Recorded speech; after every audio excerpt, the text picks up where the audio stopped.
cours de notre vie, à l'image de Thomas, nous sommes tentés d'être déçus à l'idée de ne pas avoir été présents lorsque Jésus ressuscité s'est manifesté aux disciples. Sachant que tout au long de cette semaine, les lectures proposées nous ont donné des astuces et des actes à poser, nous permettant d'être sûrs que le ressuscité est à nos côtés. Premièrement, lorsque nous sommes chez nous, si nous parlons de lui, Jésus sera présent au milieu de nous. Durant nos trajets, si nous nous entretenons et si nous nous interrogeons à son sujet, alors il marchera avec nous.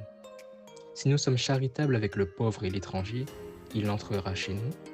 Et lorsque nous peinons dans nos labeurs, comme Pierre et les disciples ont peiné à prendre du poisson, c'est là une occasion de pouvoir entendre ses conseils et comme Jean, de le reconnaître. Et enfin, une autre façon de le voir, c'est d'aller à la table eucharistique. À cette table, nos yeux s'ouvriront et nous pourrons le reconnaître. Que le ressuscité ouvre nos intelligences afin que nous puissions reconnaître sa présence dans nos vies. Dans la continuité de la joie pascale, Saint Jean nous raconte une apparition de Jésus alors que les portes du lieu où se trouvaient les disciples étaient totalement verrouillées par crainte des Juifs. Jésus vient au milieu d'eux en leur disant « La paix soit avec vous et recevez l'Esprit Saint ».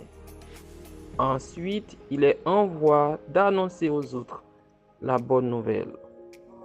En ce dimanche consacré à la miséricorde de Dieu, détachons-nous de nos peurs, nos incertitudes, nos manques d'amour et recouvrons-nous de sa grâce de rester toujours fidèles avec le Christ qui allume en nous son amour.